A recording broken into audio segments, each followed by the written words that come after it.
আমি করা বন্ধ করো, নাহলে থাপড়ায়া কানসাবর্তী লড়াই ফেলাবো। মেহেদি মামাকেও সরাইছস, ভাবছস সবাই ভাবে তো মেহেদি মামাকে আমি সরাইছি। মেহেদি মামার সময় আমি ছিলাম না। আমার জামাইকেও আমাকেও সরাইছস, ভালো করছস।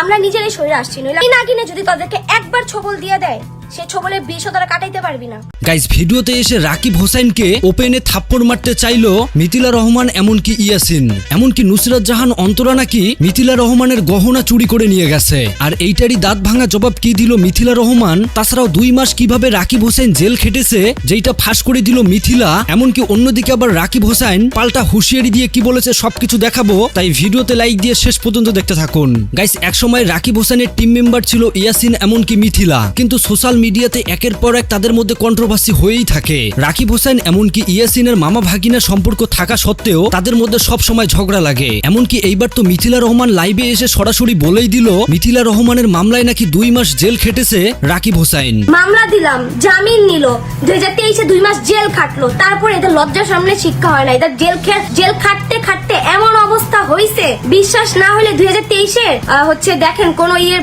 ব্লগ আছে কিনা, যে হ্যাপি নিউ ব্লগ একটা পাদ মারলেও সেটা ব্লক করে, আর হ্যাপি নিউ কোনো ব্লক করা হয়নি। তাছাড়াও লাইভে বারবার মিথিলা রহমান দাবি করতেছে আমি নাগিন, এই নাগিনের সাথে লাগতে আইসো না। সরাসরি রাকিব হোসেন এমনকি নুসরাত জাহান অন্তরাকে এমন হুঁশিয়ারি দিচ্ছে। কি নিয়ে কথা বলার আগে 10 বার তারা ভাইবা নিবি, তারা কার সাথে কথা বলতেছস। এই নাগিনে যদি তাদেরকে একবার ছবল দিয়ে দেয়, সে ছবলের বিষও তারা কাটাইতে পারবি না। আমাকে নিয়ে কথার আগে 10 বার ভাইবা নিবি। মিথিলা রহমান এমনকি ইয়াসিনের নাম না নিলে নাকি রাকিব হোসেনের ভিডিওতে ভিউজ আসে না, কারণ বাংলাদেশের সব মানুষ আমাকে ফলো করে, আমাকে দেখে, যার কারণে আমি একটা কথা বললেই রিয়েক্ট মাত্র 100টা আসে, কিন্তু সবাই জানতে পারে বাংলাদেশের সব। ভাইরে ভাই, এইরকম কথা শুনে আমি হাসবো না কাঁদবো। আপনারা মানেন আর না মানেন, রাকিব হোসেনের কন্টেন্ট যাই হোক, তবে রাকিব হোসেন কিন্তু বাংলাদেশের মধ্যে 1 নাম্বার ইউটিউব চ্যানেল। আর সেই টিমেই কাজ করতো ইয়াসিন এমনকি মিথিলা। সেখান থেকেই ইয়াসিন এমনকি মিথিলার জার্নি স্টার্ট। কিন্তু আজ তারা ভিডিওতে এসে এইরকম কথা বলতেছে।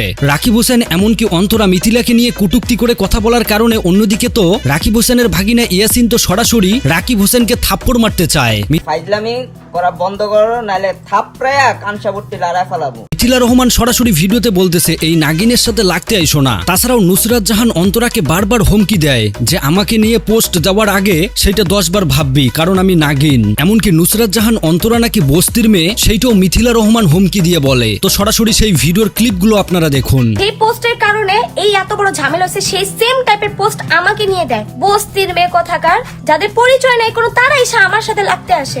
গাইস, দেখতেই পেলেন কিভাবে হুমকি দিয়েছে মিথিলা রহমান এমনকি ইয়াসিন। তবে অন্যদিকে আবার এইটার পাল্টা রিপ্লাই হিসাবে নুসরাত জাহান অন্তরা এমনকি রাকিব হোসেনের ইউনিভার্সিটিতে নুসরাত জাহান অন্তরা ভিডিওতে এসে গহনা দেখিয়ে দেখিয়ে মিথিলা রহমানকে দাঁত ভাঙা জবাব দিল।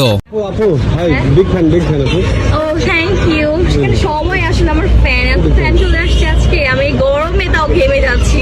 ইতিমধ্যে রাকিব হোসেন এমনকি নুসরাত জাহান অন্তরার 4র্থ বিবাহবার্ষিক উদযাপন উপলক্ষে যে রাজকীয় অনুষ্ঠান পালন করতেছে, সেই অনুষ্ঠান নিয়ে এখন ব্যাপক আলোচনায় সোশ্যাল মিডিয়াতে। এই ইউনিভার্সিটিতে কোটি কোটি টাকা ব্যয় করতেছে রাকিব হোসেন শুধুমাত্র তাদের স্মৃতিটা ধরে রাখার জন্য। আর অন্যদিকে এইসব দেখে আবার মিথিলা রহমান জ্বলে যাচ্ছে, আর যার ফলেই একের পর এক তাদের মধ্যে কন্ট্রোভার্সি হয়। তো যাই হোক বন্ধুরা, তাদের একের পর এক এইরকম ঝগড়া এমনকি কন্ট্রোভার্সি নিয়ে আপনাদের কি মতামত আপনারা অবশ্যই কমেন্ট করে জানাবেন। পারলে ভিডিওটি শেয়ার করে দিবেন। আল্লাহ হাফেজ।